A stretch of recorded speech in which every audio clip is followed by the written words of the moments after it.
आमिर, कुछ आपकी जिंदगी पर रिसर्च किया मैंने और बचपन की बातें पता चली। लड़कियों के स्कूल में पढ़ते थे आप? आपकी रिसर्च काफ़ी सही है। मैं दूसरी क्लास तक था लड़कियों के स्कूल में, सेकंड स्टैंडर्ड तक। तो केजी और lower KG, higher KG, first और सेकंड 4 साल था मैं, और बड़ा मज़ा आया मुझे। मैं आपको बताऊं, मुझे अम्मी जो है, जब मैं छोटा था वो मुझे कृष्णा बुलाती थी, और उसकी 2 वजह। एक तो ये कि मुझे मक्खन का बड़ा शौक था, मक्खन मैं खूब खाता था, और दूसरा ये क्योंकि मैं उस स्कूल में था तो मैं हर वक्त लड़कियों से घिरा रहता था, तो वो कहती कि ये कृष्णा है। और एक लड़की ने आपको रिजेक्ट कर दिया तो आपने सिर मुंडा लिया, गंजे हो गए थे आप? अरे बाप रे। मैं उस वक्त शायद 17-18 साल का था जब किसी लड़की ने मेरा दिल तोड़ा।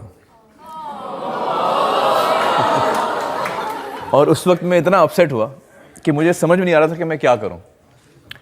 तो मेरा कुछ फिजिकल रिएक्शन बहुत इंपॉर्टेंट था मेरे लिए, तो मैंने अपने सर जाके मुंडवा दिया।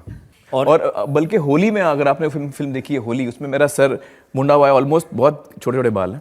और उसकी वजह यह है कि वो उसी दौरान की बात थी, और जो डायरेक्टर हैं केतन मेहता, उन्होंने मुझे किसी और FTI की मैंने एक डिप्लोमा फिल्म की थी, उसमें उन्होंने मेरा काम देखा था, पसंद आया था, तो वो मुझे कास्ट करना चाहते थे। मुझे उन्होंने बुलाया मिलने के लिए।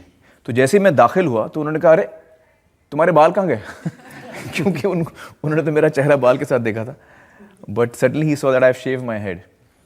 तो मैंने कहा, सर वो तो अब नहीं रहे हैं, लेकिन इसलिए तो ये उस दौरान की बात है।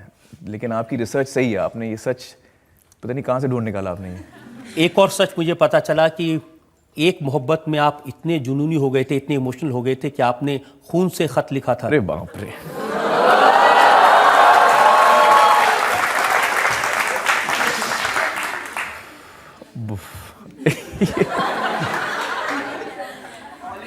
ये ऑल इज वेल, ये आप कहाँ से सब निकाल रहे हैं? ये तो एक्चुअली मेरी जो पहली पत्नी थी रीना जी, उनके साथ जब मेरा रिश्ता शुरू में जब बन रहा था, तो ये उस दौरान की बात है। लेकिन ऐसा लोगों को करना नहीं चाहिए। मतलब मैं बता दूं, लोग देख रहे हैं, यंगस्टर्स देख रहे हैं, ऐसा नहीं करना चाहिए। मैं उस वक्त नादान था। आपको भी लिखती हैं लड़कियां खून से चिट्ठी? मुझे बड़ा दुख होता है जब मुझे ऐसी चिट्ठियाँ मिलती हैं, मुझे बड़ा दुख होता है। ऐसा नहीं करना चाहिए। लेकिन ये जो इमोशन है, ये आपकी आंखों में कुछ है। रानी मुखर्जी आपकी अदालत में आई थी तो उन्होंने कहा कि जब आपके साथ वो गुलाम कर रही थी तो वो आपकी आंखों में सीधे सीधे नहीं देखना चाहती थी। उन्हें लगा, कहीं मुझे ये लगता था कहीं इनसे प्यार ना हो जाए। अरे बाप रे। ये रानी जी ने आपसे कहा? ये जी, आपसे नहीं कहा? नहीं, फिर मैंने आपसे कहना चाहिए था।